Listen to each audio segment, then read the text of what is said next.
자,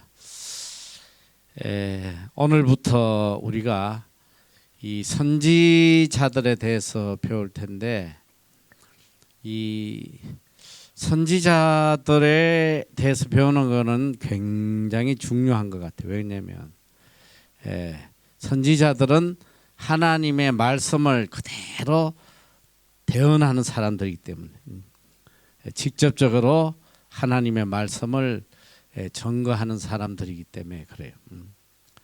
하나님께서는 이 땅을 통치를 하시는데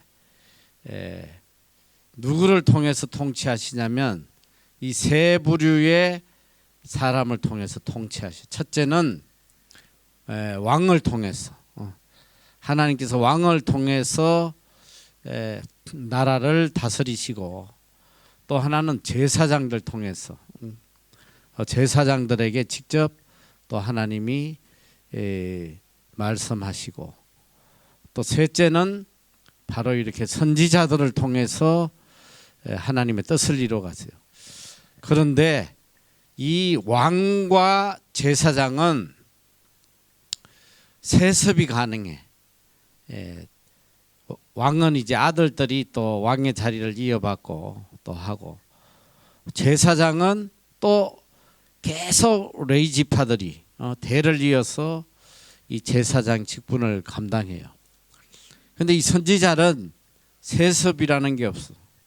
그리고 출신 성분도 왕은 왕족이어야 되고, 또 뭐 제사장은 또 레위지파에서 나오고 하지만 전혀 이건 출신 지파하고도 관계가 없고, 그냥 하나님께서 어느 순간에 필요한 자를 택하셔가지고 하나님이 하나님의 일을 이루어 가는 거예요. 그래서 어떻게 보면 이 선지자들은 아주 특별하게 부름을 받은 그런 사람이다. 그래서 이 선지자는 그저 자기의 어떤 생각이나 자기의 뜻이 전혀 개입되지 않은, 그저 하나님께서 말씀하시는 대로 그대로 이 증거하는 역할만 해요. 하나님이 하라는 대로만 하는 사람이 이 선지자예요. 그래서 이제 이 나라를 통치하는 게 왕, 또 영적으로 사람을 이끌어가는 제사장. 그런데 어떻게 보면 이 세 부류의 사람들이 하나님의 통치를 받아서 나라를 이끌어가는데, 제가 볼 때 이 왕보다도 이 서열로 보면 좀 더 하나님의 직접적인 계시를 받는 사람이 바로 이 선지자들이에요. 왜냐, 왕을 책망할 때에 하나님이 선지자를 들어서 책망을 하시거든. 하나님이 선지자를 왕에게 보내가지고 책망하고 바르게 하도록 가르치고 그래요. 그게 선지자라고도 하고 이제 예언자다 이렇게 이야기를 하는데, 사실은 원래 이 원어로는 이제 나비라는 히브리어인데, 이 말은 하나님의 말씀을 대언하도록 부르신 사람이다 이런 뜻이에요. 그래서 이 선지자를 성경에는 여러 이름으로 표현을 합니다. 첫째 보면 선견자라고도 나와. 선견자. 그리고 또 하나님의 종 이렇게도 나오고, 또 여호와의 종 이렇게도 불리고, 이렇게 여러 다양한, 또 하나님의 사람 이렇게 다양하게 선지자들을 부릅니다. 이 헬라어로는 이게 이제 프로페테스라는 단어인데, 이거는 원래 뜻은 신의 대변자라는 뜻이에요. 신의 대변자. 이것은 신의 대변자로서 신이 이야기하는 그 뜻을 사람에게 해석해 주는 사람이다. 이렇게 하는데, 성경이 말하는 이 프로페테스라는 그 선지자라는 뜻은 그런 뜻이 아니에요. 의미가 달라. 이제 영어로는 프라핏이라고 그래. 여기서 유래한 거 헬라에서 프로페테스에서 유래한 게 프라핏, PRPHT 프라핏이라고 우리가 하는데, 이 선지자는 하나님의 말씀을 해석해 주는 게 아니라 그대로 전달하는 거든. 가감 없이 자기의 생각이 전혀 개입되지 않고 하나님이 전하시는 말씀을 그대로 여호와가 말씀하시되 그대로 전달해 주는 사람이 바로 선지자예요. 그래서 이 선지자는 하나님의 뜻을 이야기해 주는데, 이제 우리가 선지자들을 배우면서 보면 안타깝게도 이 거짓 선지자들이 있고 참 선지자들이 있어. 구약 시대에 또 이 거짓 선지자들이 나타나 가지고 왕을 미혹하고 말이지, 하나님과 멀어지게 하고 또 백성들을 미혹해서 잘못된 길로 가게 하고, 이런 거짓 선지자들이 많이 나타났어. 지금도 신약 시대도 마찬가지야. 신약 시대도 거짓 사도들이 또 많이 나타나고. 지금도 제일 문제가 뭐냐? 이 거짓 선지자들이 판을 친다 이 소리야. 이단들이 얼마나 많아. 이 자칭 사도라고 하는 이 거짓된 이런 목회자들도 많고. 그래서 지금 우리가 이 선지자에 대해서 배우는 것은 굉장히 중요한 거예요. 이제 하나님의 뜻을 우리가 어떻게 바로 분별하느냐. 지금 계속 선지자들을 통해서 하나님의 뜻을 전해주거든, 끝없이. 그런데 이스라엘이 멸망한 원인이 뭐냐? 선지자 말 안 듣고 망한 거야. 하나님이 전해주시는 선지자의 말을 듣고 그대로 따르면 되는데 선지자들 죽이고 말이지, 거짓 선지자들 말 듣고 이러다가 다 망한 거 아니에요. 뭐 북쪽도 마찬가지고 남쪽도 마찬가지고 다 망해요. 그래서 우리가 이제 선지자를 배우면서 거짓 선지자들의 행태, 또 참 선지자들의 모습, 이런 것들 같이 공부를 할 거예요. 이 선지자들은 공통적으로 주는 메시지가 있어. 시대를 떠나 시대를 막론하고 항상 선지자들이 전해주는 메시지는 일관돼요. 구약 선지자들의 메시지는, 첫째는 하나님의 언약을 계속 상기시키는 거예요.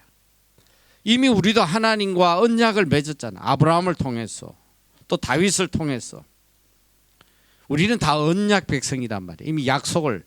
그런데 이게 약속을 안 지키는 인간들이 있으면, 사람과의 관계도 그렇잖아. 이 약속 안 지키는 인간이 있으면 가서 계속 그 약속을 상기시켜 주잖아. 너 이렇게 약속했으니까 이걸 지켜야지. 이 역할을 누가 하냐면 선지자가 하는 거예요. 하나님과 하나님의 백성과의 언약을 계속 상기시키고 깨우쳐 주는 이 역할을 해요. 그리고 또 둘째는 하나님의 뜻, 하나님의 뜻을 계속 전달해 줘요. 그리고 그 다음에 하나님의 심판과 구원에 대해서, 하나님의 뜻을 따르지 않을 때 오는 그 심판, 이 엄청난 심판을 계속 전가해요.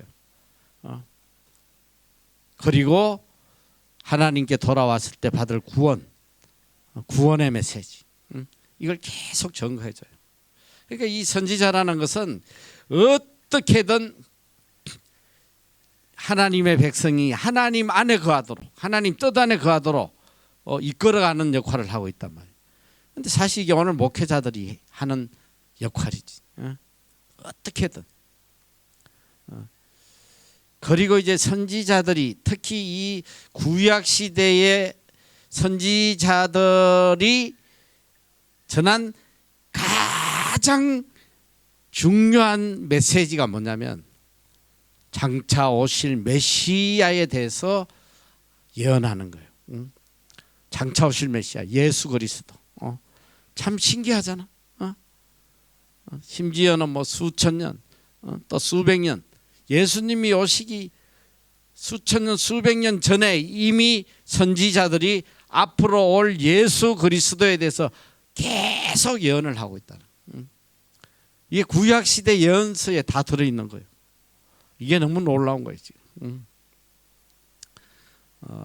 그리고 이 선지자들이 전한 메시지는 사실은 이게 선지서라고도 하고 예언서라고 해도 내 뒤에서 다시 하겠지만 이 예언서 혹은 뭐 선지서 이거는 이제 구약의 17권인데 예언서 그러면 우리가 이렇게 예언하는 사람을 예언자라고 그러는데 사실은 예언이 프라이오리티가 아니야.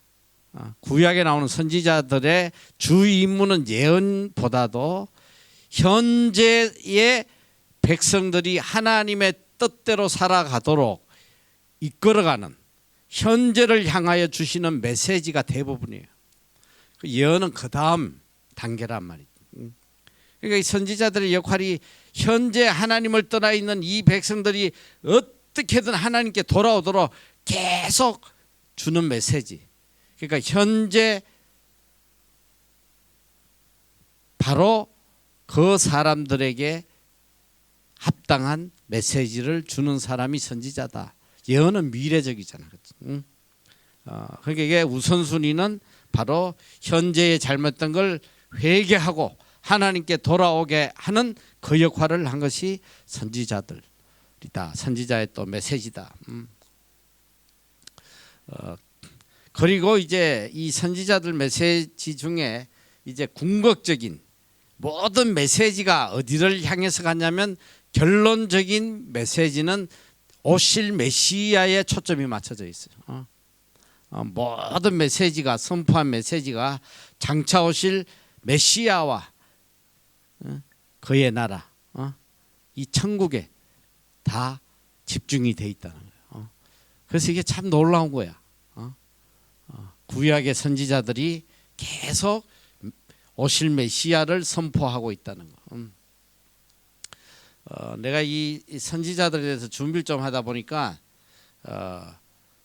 참 그 당시에도 하도 이 거짓된 메시아 선지자들이 많이 있으니까 이미 이 거짓 선지자와 참 선지자 구별하는 방법을 하나님께서 예레미야 선지자를 통해서 굉장히 방대하게 이야기를 했어요. 그래서 여러분이 내가 지금 이걸 하려고 그랬는데 이거 하면 오늘 시간이 다 가기 때문에 이걸 하지를 못하고 대충 이야기를 하는데 예레미야 23장을 다 읽어보면 거기에 거짓 선지자와 참 선지자에 대해서 상세하게 구분이 나와 있어. 거기에는 몇 가지로 이 테스트를 하냐면 첫째는 이 사람이 진짜 선지자냐 아니냐는 제일 먼저 하게 도덕성 테스트에 도덕성. 이 사람이 도덕적으로 올바른 삶을 살고 있느냐 안 하느냐.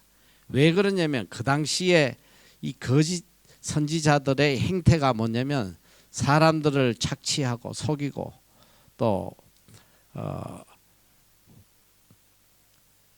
갖은 악을 다 행했어. 특히 그 당시에 하나님께서 굉장히 책망한 게 거짓 선지자들이 간음을 했어. 간음을. 선지자들이 간음을 행하고 그런 악을 행했어요. 그래서 이 예레미야 24장 첫 번째 보면 이게 거짓 선지자냐 참 선지자냐 도덕성 검증을 하라는 거예요. 도덕성. 도덕적으로 이게 옳지 않으면 이건 다 거짓이라는 거예요. 둘째는 이 영향력 테스트를 해라. 이 능력이 있느냐 없느냐. 참 선지자는 능력이 나타나잖아. 능력. 거짓 선지자들에게 능력이 없어요. 이 선지자의 말이 실제적으로 사람을 변화시키는지 안 하는지 이거를 확인을 해라 이렇게 나와요. 그리고 세 번째는 이 거짓 선지자와 참 선지자의 메시지 속에 복음이 있느냐 없느냐. 그걸 테스트하라는 거야. 복음이 있는지 없는지. 이걸 테스트해라. 또 네 번째는 영성 테스트를 하라는 거야. 영성 테스트. 과연 이 선지자가 정말 영적인 삶을 살고 있는지 없는지. 이런 걸 테스트하라는 거야. 또 그 다음에 나오는 거는 신학적인 테스트. 얼마나 하나님과의 밀접한 그런 영적 관계를 가지고 있는지 이걸 또 테스트해야 된다. 그리고 또 마지막으로는 그 메시지 테스트인데 정말 이 말씀이 자기의 말인지 인간의 말인지 하나님의 말인지 이거를 잘 테스트해라. 그래서 여러분이 예레미야 23장을 전체를 읽으면 거기에 대한 내용이 상세하게 나와요. 이건 시간이 없어서 내가 못하고 이렇게 해서 우리가 일단은 이 참 선지자와 거짓 선지자를 구분해야 돼. 지금도 그렇잖아. 여러분들 얼마나 이게 거짓 목회자들이 많아 지금.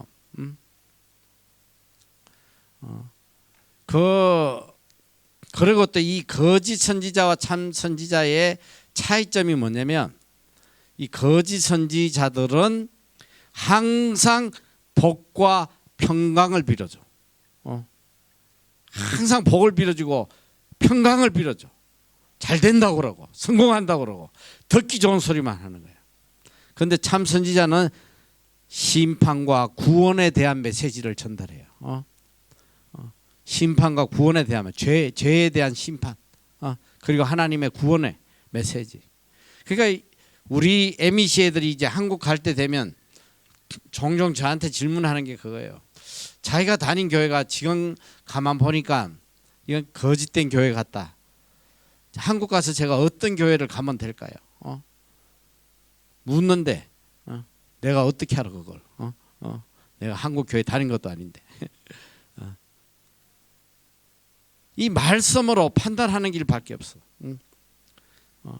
여기 이미 구약 시대 때도 하나님께서 분별하도록 주신 말씀대로 첫째 우리가 지금 이게 거짓 목회자냐 참 목회자냐 하면 이 사람의 가르침이 이 땅에 속한 것인지 천국에 속한 것인지 이걸 분명히 구분을 해야 돼요. 그러니까 모든 목적이 천국을 향한 것인지 아니면 이 땅의 평강, 이 땅의 출세, 성공 여기에 초점이 맞춰 있는지 이걸 보고 구분을 해야 돼요. 그리고 그 다음에 도덕성, 도덕성. 이 목회자들이 보면 사치를 하고 지나치게 육신의 어떤 쾌락을 즐기고 그런 게 많잖아 지금 사치하고. 나 이건 정말 충격이에요. 그건 너무너무 심플해요. 그런 거 하나만 보면 금방 알아. 얼마 전에도 몇 년 전에도 한국의 뉴스 시간에 그냥 크게 나왔는데 어느 목회자가 시내 큰 백화점에 있는 양복점은 그 맞춤을 하는데 파는 데가 아니고 그거는 뭐 한 벌에 뭐 몇백만 원씩이에요. 그런데 어느 목사가 왔는데 한 몇백만 원짜리 양복을 몇 개를 한 거야. 몇 개를 몇 개를 해가지고 그걸 가져가는데 근데 내가 지금 기억이 좀 희릿한데 뭔가 이 그 직원이 좀 실수를 아주 사소한 실수를 했는데 이 직원이 막 호통을 쳐대고 하니까 이 목사가 거기에 무릎을 꿇고 사죄하는 막 용서를 비는 이제 그런 장면이 방송을 탔어요. 뉴스 시간에 나와. 내가 직접 봤어. 나중에 보니까 이게 뭐 어느 교회 목사라고 말이지. 그런 거 하나만 보면 이게 거짓인지 아닌지 알잖아. 어떻게 교인들이 피땀 흘려서 자기 먹을 거 안 먹고 설 거 안 쓰고 주의 일한다고 하나님 나라 복음 전한다고 바친 그 헌금을 가지고 자기 사치를 위해서 서는 거는 이거는 참된 목자라고 할 수가 없는 거야. 참된 목자는 그렇게 할 수가 없어. 참된 목자는 예수님이 그랬잖아. 참된 목자는 양을 위해 목숨을 내어놓는다. 양을 위해서 자기 목숨까지 내어놓는 거야. 참 목자는 성도를 위해서 자기의 생명까지 내어놓는 이게 참된 목자예요. 그런데 그걸 착취해가지고 양들의 피를 빨아가지고 내 배를 채우고 내가 누리고 살아간다면 이거는 거짓 사도에 속하는 거지. 그렇잖아. 그러니까 노력하고 자기 배를 불리고 이게 거짓 사도들이라는 거야. 지금 한국에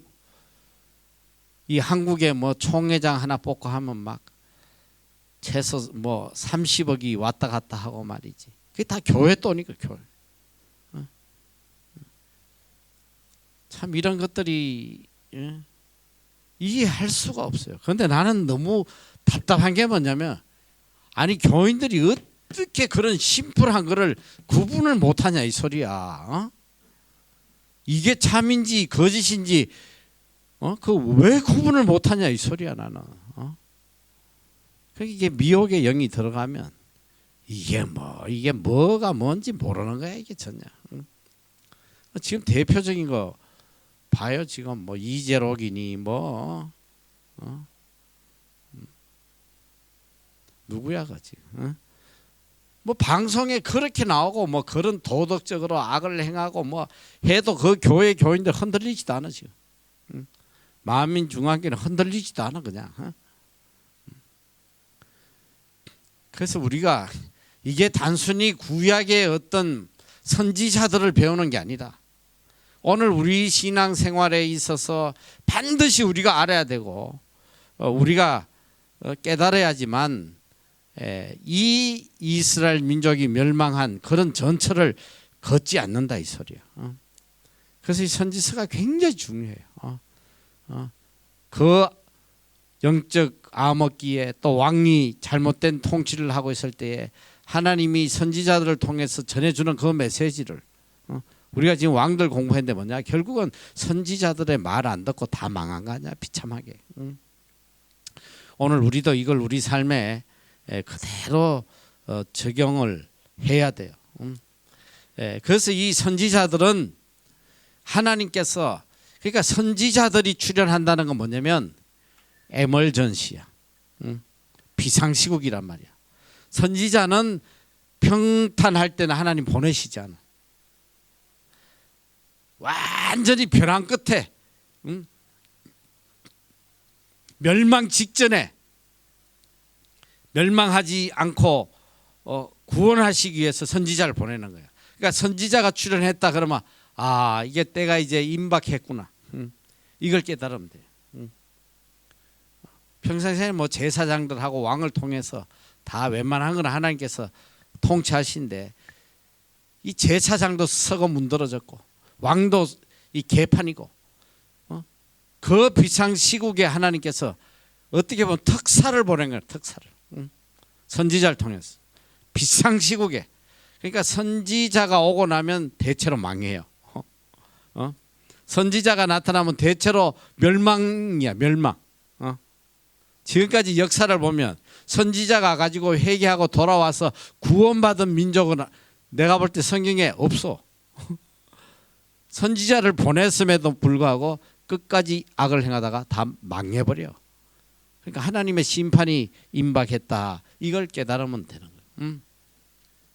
자, 그런데 이제 이 선지자들을 하나님께서 보내시는데 이 선지자들을 택하는 하나님의 방법이 참 신기해요. 다 이렇게 제사장 그룹이나 잘 어릴 때부터 믿음으로 잘 성장한 그런 사람을 뽑아 쓰는 게 아니고 우리 머리로는 잘 이해가 안 되는 그런 사람들이 많이 선지자로 등용을 받더라고 보니까. 이 선지자는 이제 오직 하나님의 부르심으로 세워지는데, 이 예레미야를 하나님께서 선택하실 때 보니까 예레미야 1장 5절에 이렇게 기록이 됐어. 내가 너를 복중에 짓기 전에 너를 알았고. 참 충격적인 말씀 아니야? 선지자를 세우는데 어느 날 가서 농사 짓고 있는 사람 보고, 야 나와, 너 선지자 해, 이렇게 보이는데 그런 것이 아니고 이미 태어나기 전부터 하나님께서 선지자들을 다 예정을 해두셨다는 거예요. 내가 너를 복중에 짓기 전에 너를 알았고, 너가 태에서 나오기 전에 너를 구별하였고, 너를 열방의 선지자로 세워놓으라 하시기로 이미 하나님께서는 앞으로 일어날 모든 일을 다 알고 계시기 때문에 이 선지자들을 태어나기도 전에 이미 정해 두셨다는 거예요. 또 재미있는 거는 이 아모스를 부를 때에는 이렇게 기록이 돼 있어요. 아모스 7장 14절 이하에 보면 아모스가 아마시아에게 대답하여 가로되, 자 여기 그다음 나는 선지자가 아니며, 이제 하나님께서 이 아마시아를 통해서 아모스를 선지자로 세우려고 하실 때 아모스가 이야기를 해. 나는 선지자가 아니며 선지자의 아들도 아니며 나는 목자요 뽕나무를 배양하는 자로서 양떼를 따를 때에 여호와께서 나를 데려다가 내게 이르시기를 가서 내 백성 이스라엘에게 예언하라 하셨나니. 자, 양떼를 치는 목동이었단 말이지. 그러니까 아마샤는 뽕나무 재배하는 그런 농부고 목동이었어. 그 앞절을 좀 이야기해봐. 내가 말을 잘못했는데 이 아마샤는 이 아모스를 세운 선지자가 아니고 왕이야, 왕. 남쪽 유다 왕에게 이제 아마샤가 가서 이야기할 때에 자기가 어떻게 해서 선지자가 됐는지를 이야기하는 장면이에요. 나는 선지자가 아니며 선지자의 아들도 아니요 나는 목자요 뽕나무를 배양하는 자로서 양떼를 따를 때에 여호와께서 나를 데려다가 내게 이르기 가서 내 백성 이스라엘에게 예언하라 하셨다. 전혀 자기 의지하고 상관없이 뽕나무 키우는데 오셔가지고 그냥 뽕거만 따고 가서 너는 예언자가 되라, 이렇게 세우셨단 말이에요. 그러니까 이게 이 선지자가 자기가 원해서 된 사람이 없어 보니까 다 하나님께서 원치 않는데도 막 그냥 제발 좀 죽여달라는 선지자도 많아. 나 그만하고 싶으니까 제발 저 좀 데려가 주세요. 그 위대한 지도자 모세 같은 경우도 본인은 정말 하기 원치 않았어. 그런데 가시덤불 불꽃에서 하나님께서 모세를 부르시고 강제로 세우시는 거예요. 이사야도 성전 가운데서 하나님께서 환상을 통해서 또 그를 부르시고, 에스겔도 바벨론 땅에서 그를 또 세우세요. 대체로 보면 선지자들이 안 하려고 막 발부둥 치는 그런 장면들이 많이 나와. 근데 하나님께서 강권적으로 그들을 세우세요. 이 우리가 알다시피 이 선지자들은 오직 하나님의 강권적 부르심으로 세워졌다. 참 선지자와 거짓 선지자의 차이점에 또 하나, 참 선지자는 하나님의 강권적 부르심으로 세워지고 거짓 선지자는 자발적으로 지 혼자 불러서 나온 거야. 자발적으로 지가 지를 불러서 나온 거야. 이 거짓 선지자들은. 요새 이 참 재밌는 이야기를 내가 많이 들어요. 내가 여기서도 이제 이민사회에 있다 보니까 나도 여러 번 그런 걸 체험했는데 어느 날 뭐 집사라고 우리 교회 뭐 몇 번 나오고 이런 주로 이 여자분들이 그런 사람들이 많아요. 뭐 자기 집사라고 뭐 이러더니 어느 날 사라졌어. 근데 한 1년 있다 어느 날 여기 또 와요. 와서는 제가 목사 됐습니다. 이러고 나타나서 내가 여러 명 와서 우리 교회에 내가 너무 웃겨가지고 뭐야 어떻게 목사 이렇게 빨리 됐어 내가. 내가 이제 들어보니까 어떤 사람들이 그러대. 비행기 탈 때는 집사였는데 내릴 때 목사로 내린다고. 비행기 안에서 안수하는 거야. 너는 목사가 될지어다. 이런 재밌는 이야기들도 해요. 분명히 집사로 탔는데 내릴 때 목사라고 뭐 이게 거짓 선지자가 다 그거야. 지가 지를 불러. 니는 선지자니라 해가지고 이 참 선지자들은 강권적인 하나님의 부름으로 인해서 세워진 사람들이다. 이미 창세전에 복중에 만들어지기도 전에 이미 하나님이 선택한 자들이었다. 그래서 한 시대에 어떤 특명 대사로 부름을 받은 거야. 그래서 이 선지자들의 삶이 인간적인 눈으로 보면 참 비참해요. 이사야도 이 전성에 따르면 톱으로 켜서 죽였다고 그러잖아. 므낫세가. 그리고 뭐 돌에 맞아 죽고. 이 선지자들이 평안하게 죽은 사람이 없어요. 다들 순교하는 거야. 하나님께서 한 시대에 구원의 대사로 그들을 부르신 것이지. 그래서 이 선지자들은 어떻게 보면 시대를 구원하기 위한 정말 하나님의 대변자로서 사역을 감당하고 다 죽은 사람들이에요.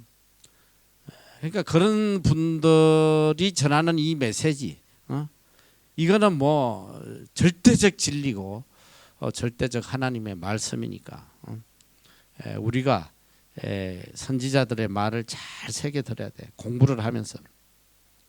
자, 그래서 이제부터 우리가 이제 선지서를 배우는데 우리가 공부했듯이 구약은 전체가 39권이에요. 39권. 39권인데 첫 파트가 뭐냐면 역사서예요. 창세기부터 쭉 에스더까지냐 어디냐. 창세기부터 쭉 역사서가 17권이 나오는데 첫 번째 그러니까 이게 역사서는 시간의 순서대로 기록이 된 거예요. 시간의 순서대로. 첫 번째 역사서 5권은 모세오경이라고 그래. 그래서 그걸 율법서라고 그래. 율법서. 모세오경, 창세기, 출애굽기, 레위기, 민수기. 그걸 역사서라고 그러고 율법서라고 그러고 밑에부터 이제 역사서라고 하지만 이게 전체를 우리가 그냥 역사서라고 그래요. 역사서. 총 17권이다. 그리고 역사서 다음에는 시가서가 5권이 있다. 시가서. 시가서 5권 뭐라고 그랬지? 역비. 그다음 시편, 잠언, 전도서, 아가서. 요 5 시가 뭐냐?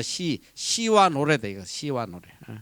요 시가서 5권이 들어 있고 그다음에 17권이 바로 예언서 혹은 선지서 이렇게 이야기를 돼. 예언서하고 선지서 이제 그러니까 우리가 이 17권에 대해서 이제 대충 이제 선지자들을 중심으로 보는 거야. 자, 이 17권의 예언서의 첫째 5권은 대선지서라고 그래. 대선지서. 이 대선지서는 위대한 선지자라서 그런 게 아니고 이미 배워서 알잖아. 이 분량에 따라서 그 성경의 분량에 따라서 대선지서라고 그래. 5권. 제일 두꺼운 게 이사야서야. 66권. 그 이사야서가 제일 먼저 나오고 이건 시간 순서가 아니에요.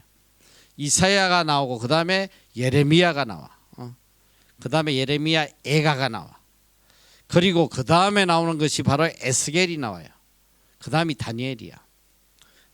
에스겔은 다니엘 다음에 나온 선지자인데도 앞에 들어가는 거는 분량이 많다. 분량이 많아. 그래서 처음에 대선지서 5권이 나오고 그 다음에 소선지서가 호세아로부터 해서 말라기야까지 12권이 나와요. 12권이 쭉 이제 나오는 소선지서가 나온다. 요거 이제 구약의 구조에 대해서 여러분이 먼저 간단히 좀 머릿속에 기억을 잘 해놓기 바래요. 자, 그리고 이 우리가 이제 배우는 선지자 17명의 선지자에 대해서 배우는데 이 하나님께서 선지자를 보내실 때에 우리가 알기로 자 북쪽 이스라엘과 남쪽 유다가 있어. 근데 북쪽 이스라엘은 그러니까 BC 930년에 이 남북이 갈라졌는데 북쪽 이스라엘은 이 왕이 19명의 왕이 거쳐가면서 여로보암으로부터 해서 마지막 호세아 왕까지 19명이 오면서 이게 왕조가 무려 9번 바뀐다고 그랬잖아요. 역성하면 쿠데타가 일어나서 9명. 그런데 보면 어떻게 보면 우리가 역사에 보면 북쪽 이스라엘은 하나님이 버린 나라 같이 보여요.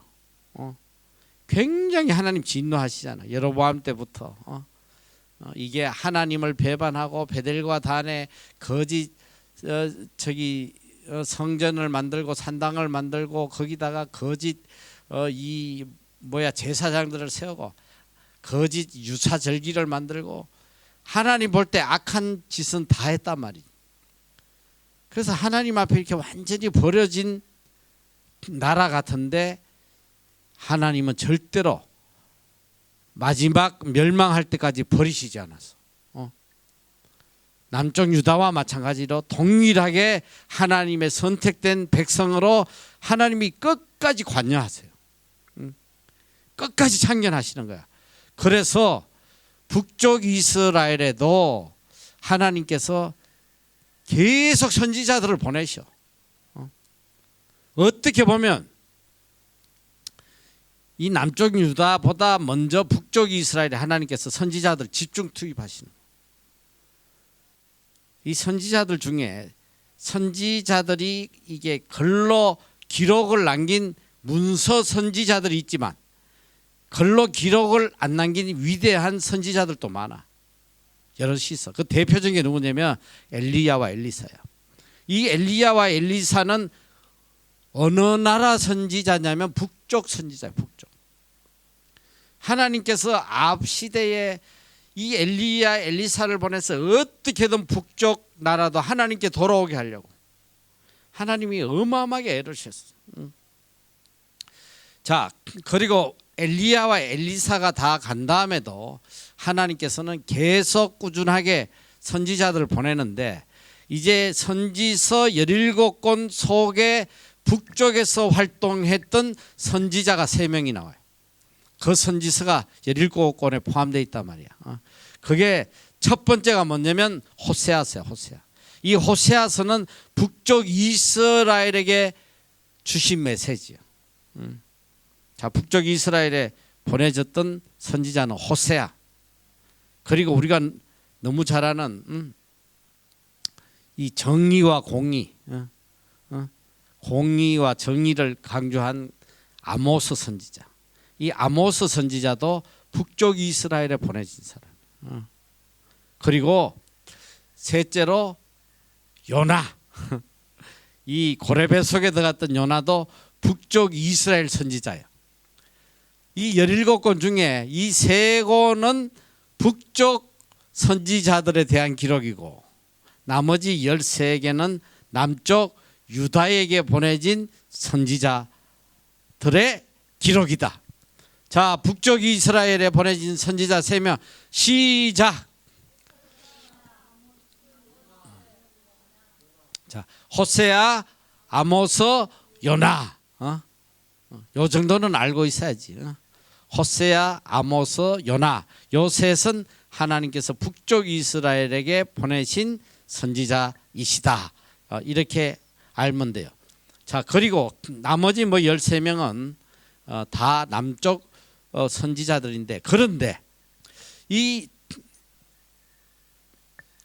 하나님께서 이 선지자들 중에, 이 17명의 선지자들 중에 이 북쪽 이스라엘, 남쪽 유다에만 메시지를 주신 것만 아니고, 이 성경에 읽다 보면 이 하나님은 전 우주를 지배하시는 하나님이시기 때문에 하나님의 영향권은 남쪽, 북쪽, 이스라엘만 영향권이 미치는 게 아니고 주변 국가들, 이 이방 국가들도 하나님이 직접 통치하시죠. 다 하나님이 직접 통치하시는 거예요. 그래서 우리가 지금까지 배운 게 뭐냐면, 아수르라든지 뭐 아람이라든지 또 바벨론이라든지 애굽이라든지 그 주변 모든 국가들이 하나님의 통치 안에서 움직이는 거예요. 하나님이 그걸 막대기로 쓰시는 거예요. 남쪽, 북쪽 이스라엘을 위해서. 말 안 들으면 걔들을 보내셔가지고 정신 차리게 만들고, 다 하나님의 통치 안에 있는 나라이기 때문에 놀랍게도 이방 나라에도 하나님이 선지자를 보내시는 거예요. 이방 땅에도 하나님이 선지자를 통해서 메시지를 전하고 계신단 말이지. 그런데 우리가 보면 이 주변국 이방 나라의 선지자, 예언을 한 선지자 3명이 있어. 하나님께서 보내신 거예요. 자, 첫 번째가 누구냐면 바로 요나. 우리가 이미 북쪽 선지자로, 요나는 어느 나라에 보내셨다? 아수르의 수도가 어디야? 니느웨에 보내셨잖아. 니느웨. 아수르. 그러니까 이게 성경 역사의 해외 선교사 파송 1위가 누구냐? 요나야, 요나. 해외 파송 1호 선교사가 요나라니까. 이 요나는 놀랍게도 북쪽 이스라엘에서 나간 선교사야. 그런데 이 아수르는 북쪽 이스라엘의 최고의 철천지 왼수 중에 왼수야. 북한 공산당보다도 더 왼수야. 정말 아수르 하면 치를 떨어. 그런 나라에 하나님 파송을 시켰다니까. 선교사로. 그게 가고 싶겠어, 안 가고 싶겠어? 그러니까 도망갔잖아, 다시스로. 다른 이유가 아니야. 너무너무 왼수인데 거기 가서 복음 전하라니까. 걔들 구원시키라니까. 안 가고 싶지.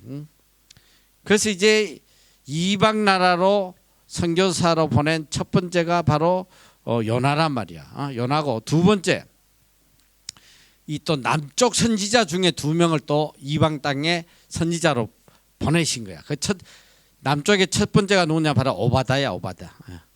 오바다. 여기는 어디를 보내냐? 에돔을 보냈어. 에돔 나라예요.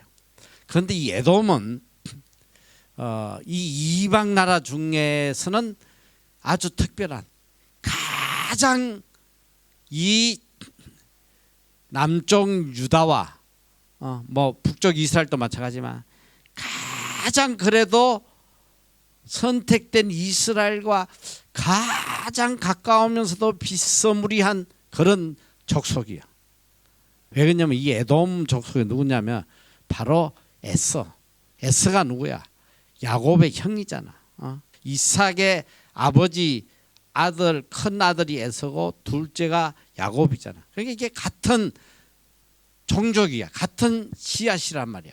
그러니까 어떻게 보면 이스라엘 민족에 포함되어야 될 민족인데 이게 이방으로 떨려져 나갔어요. 이게 에돔 족속이 된 거야. 그런데 이 에돔 족속이 사실은 이스라엘 민족하고 같은 형제국인데도 불구하고 굉장히 악을 행해요. 이 이스라엘 민족이 멸망되기를 바라고 악을 행해.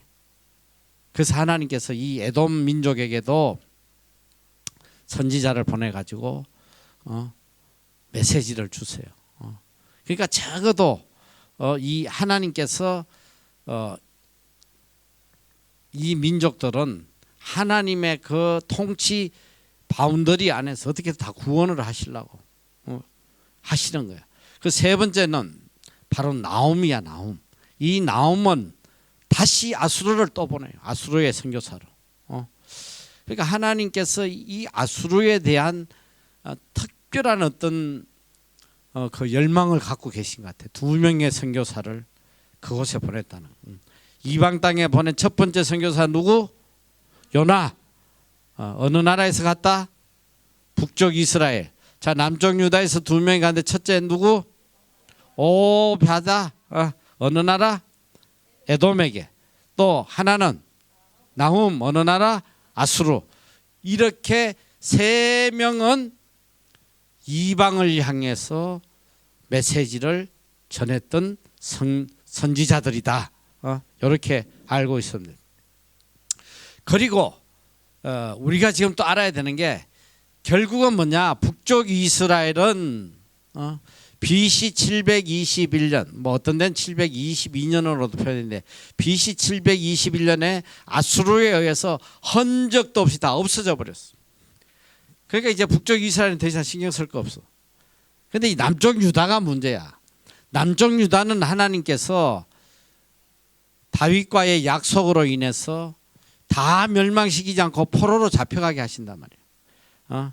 BC 587년에 완전히 멸망은 했지만 바벨론에 의해서. 그런데 그 민족을 바벨론에 다 포로 잡혀가게 하신 거예요. 그러니까 이게 좀 복잡해져. 포로로 갔다가 다시 70년 뒤에 또 돌아와.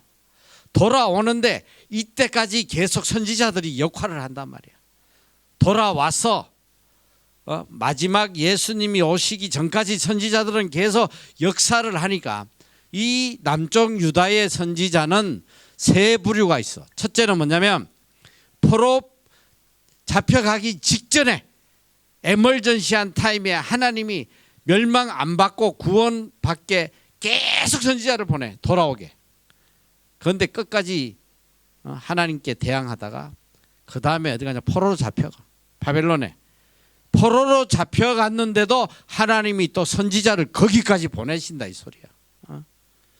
그리고 또 포로 생활이 끝나고 예루살렘으로 다시 돌아올 때에도 선지자들을 또 보내가지고 하나님께서 그들을 바로 세우시려고 애를 쓰시는데 결국은 뭐냐? 마지막 말라기 선지로 인해서 다 끝나버려요. 그리고 예수 그리스도가 400년 뒤에 오시는데, 자 그러면 우리가 이 남쪽 유다의 선지자들을 공부하려면 세 부류로 나눠야죠. 첫째는 포로로 잡혀가기 전, 바벨론에 포로 잡혀가기 전, 망하기 전에 활동했던 선지자. 그 다음에 포로로 잡혀가서 포로 시대에 활동했던 선지자.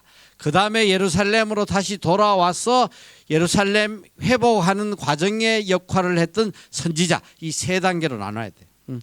이렇게 나누면 굉장히 이제 선지자에 대해서 이해하기가 쉬워. 공부하기도 쉽고. 자, 이 멸망받기 직전에 시드기야까지 우리 이미 배웠잖아. 그때마다 이제 선지자들 조금씩 내가 약간씩만 다뤘는데 그때 나타났던 선지자. 자, 내가 한번 물어보자. 우리가 히스기야 왕에 대해서 배웠어. 히스기야 때 이 사네립이 아수르의 사네립이 쳐들어와 가지고 그냥 성을 포위하고 다 죽게 됐을 때 하나님께서 선지자를 통해서 절대로 멸망하지 않는다. 그리고 하늘의 군대 18만 5천을 보내가지고 하룻밤에 이 아수르 군대를 다 몰살시키는 그때 히스기야를 지도했던 선지자 이사야. 그래 뭐 컨닝해도 괜찮아. 자 그때 이사야가 활동했단 말이야. 이사야. 기억나나? 나지? 자 그리고 그 다음에 이 눈물의 선지자가 있어. 눈물의 선지자. 에레미야 애가 선지자. 예레미야. 이 에레미야는 눈물의 선지자. 왜 눈물의 선지자겠어? 그것도 왜 요시야가 왜 나와? 왜 눈물의 선지자겠어? 너희들이 한번 생각을 해봐. 왜 이 에레미야 선지자가 그렇게 눈물을 흘렸을까? 응? 맞아. 생각해봐. 바로 나라의 멸망이 바로 눈앞에 와 있는 거야. 어떻게든 이 나라가 멸망하지 않게. 이제 바로 하나님의 심판이 바로 눈앞에 있으니까 어떻게든 이 심판을 면하게 하려고 통곡을 하면서 이 백성이 돌아오게 하는 거야. 그 에레미야. 그러니까 포로 직전에 가장 역할을 했던 선지자가 바로 에레미야란 말이에요. 에레미야. 에레미야 선지자. 이렇게 하면 우리가 외우기가 쉽잖아. 그리고 그 포로 전에 계속 이렇게 예언의 메시지를 준 선지자가 또 이제 미가가 있고 요엘은 너무 유명한 거야. 젊은이들에게는 꿈을 주시고 그 신약에 인용된 그대로 이야기한 선지자가 바로 요엘 선지자야. 요엘. 그리고 스바냐, 하박국. 하박국. 자, 요 5명은 지금 바로 포로 직전에 예언을 줬던 사람이다. 한번 따라보자. 시작. 이사야, 예레미야, 미가, 요엘, 스바냐, 하박국. 그런데 사실 포로 전의 선지자들 외우기가 되게 쉬워. 왜 그러냐면 포로 시대 때 하고 포로 이후의 선지자들은 아주 특별하니까 그거는 뭐 쉽게 외워져. 그 나머지는 다 포로 직전에 멸망 직전의 선지자다. 자, 그러면 이 포로 잡혀가서 활동했던 선지자 너무 외우기가 쉬워. 누가 포로 잡혀갔어? 다니엘과 세 친구. 다니엘과 세 친구 바벨론에 포로 잡혀갔잖아. 우리 너무 잘 알잖아. 그러니까 다니엘은 포로 시대의 선지자야. 그리고 이 에스겔도 바로 환상을 통해서 하나님의 메시지를 전하잖아. 이 마른 뼈 환상을 통해서. 그러니까 이 두 선지자는 바벨론에서 활동했던 사람. 다니엘과 에스겔. 이 두 명을 빼면 나머지 이제 70년 포로 시대가 끝나고 다시 예루살렘으로 귀환할 때에 하나님께서 이 고레스 바사 나라의 이 고레스 왕을 통해서 이 선지자들을 보내줘요. 가서 예루살렘 성전을 다시 재건하도록. 그러니까 이건 유명한 학개와 스가랴. 학개 스가랴는 성전 재건하러 갔다는 거 너무 잘 알잖아. 학개 스가랴가 있고 그 다음에 한 명 마지막 선지자가 말라기야. 말라기. 우리 이미 배워서 알지만 이 말라기는 마지막으로 이제 그러니까 성전 회복을 다 하기 위해서인데 학개 스가랴 그게 느헤미야도 들어가. 느헤미야 와서 성전을 회복을 했는데 다 회복한 다음에 이 누가 와서 영적 신앙을 회복을 시키냐면 바로 에스라와 느헤미야. 에스라와 느헤미야가 둘이 와가지고 영적 회복을 시켜요. 자, 에스라와 느헤미야가 영적 회복을 시켜. 그런데 불과 얼마 안 돼 가지고 이스라엘 민족들이 개판이 돼버려요. 말라기에 보면 막 그냥 하나님 앞에 제사도 개판으로 지내고 막 제사장들이 오만 악을 다 행하고 막 소망이 보이지 않는 그런 내용이 나와. 그때 하나님께서 마지막 선지자로 보낸 게 말라기란 말이야. 말라기가 이제 앞으로 하나님께서 세례 요한을 보내주실 것이다. 세례 요한. 세례 요한을 이제 보내주신다는 하나님의 그 약속의 말씀으로 이 구약은 끝이 나버려요. 자, 그 내용은 우리가 이제 나중에 보도록 하고 일단 그러니까 쉽게 이야기하면 자, 이 처음에 포로 시대에 선지자가 있고 그 다음에 포로 전에 선지자가 있고 포로 시기에 또 선지자가 2명 에스겔과 다니엘이 있고 그 다음에 회복해서 예루살렘 성전으로 귀향했을 때에 선지자가 또 따로 있다. 요걸 여러분들이 이제 기억을 하면 돼요. 그래서 이 선지서는 총 17권이 되는데 뭐 오늘 시간이 없어가지고 내가 각 선지서의 중심 내용을 잠깐씩 이야기해 주려고 그랬는데 그거는 이제 공부하면서 하도록 하고, 그리고 이제 마지막 결론적으로 이 모든 선지서가 가는 한 가지 초점이 있어. 목적지가 있어. 그게 뭐냐면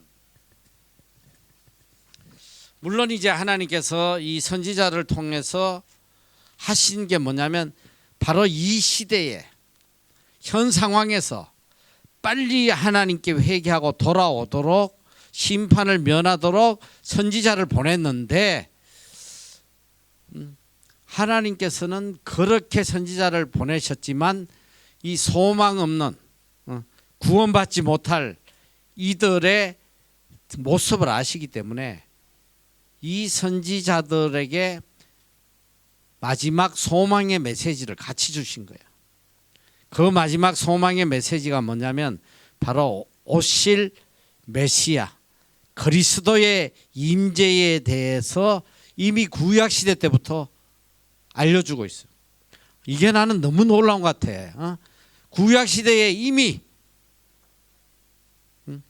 몇천 년, 몇백 년 뒤에 오실 메시아 예수 그리스도에 대해서 미리 알려주고 있는 그 대표적인 게 이사야서는 어마어마하게 예수 그리스도의 임재에 대해서 많이 강조하고 있어요. 그거는 이제 다음 이사야 때 우리가 배우겠지만, 자, 그래서 이 선지서의 핵심 내용, 공통 요소는 정말 놀라울 정도야. 이제 많은 사람들이 그냥 이사야 정도에서 예수님의 재림을, 예수님의 참 임재를 알려주는구나 생각하는데 그렇지가 않아. 이 선지서의 대부분의 오실 메시아에 대해서 직접적으로 또 이제 암시적으로 다 기록을 하고 있단 말이에요. 이사야서의 그리스도의 동정녀 탄생, 고난받는 종, 그 외에도 많이 있어 있어요. 그 다음에 예레미야는 또 예루살렘 또 성전의 이 멸망 이런 것들, 또 에스겔에는 인자라는 표현을 무려 90회 이상, 다니엘서에도 하늘 구름 타고 오는 인자, 이걸 다 이야기하고 있어요. 호세아, 요엘은 이미 뭐 신약에도 다 그대로 나오고 있잖아요. 요엘 성령 강림에 대해서. 하나님의 요나의 이 고레배 속의 3일은 바로 예수님의 부활을 상징하는 거예요. 이미 예수님의 부활 재림을 구약 시대에 이미 말씀을 하셨다. 그런 미가서에도 특별히 구체적으로 메시아의 강림과 그 다음에 베들레헴의 탄생까지 다 기록을 하고 있다. 스바냐 또 스가랴 다 이미 구약의 선지자들을 통해서 신약에 오실 예수 그리스도에 대해서 이미 다 예언이 돼 있다. 이게 선지서가 참 놀라운 거야. 이 놀라운 이 내용들을 담고 있단 말이지. 그래서 우리가 이제 선지서, 예언서 17권에 나오는 선지자들, 뭐 그 내용은 다 다룰 수가 없어. 그건 뭐 해봐야 몇 년을 해도 못해요. 그 선지자들의 활동, 선지자들이 주는 메시지, 이런 것들을 우리가 간략간략하게 하면서 17명의 그 선지자를 좀 공부하는, 아마 여러분이 이걸 하고 나면 구약 성경이 굉장히 이해하기가 쉬워질 거야. 그리고 성경 찾기도 또 굉장히 쉬워지고. 그래서 다음 시간에는 이사야부터 같이 한번 공부를 하도록 하겠습니다. 자, 기도하고 마치겠습니다. 사랑의 하나님 감사합니다.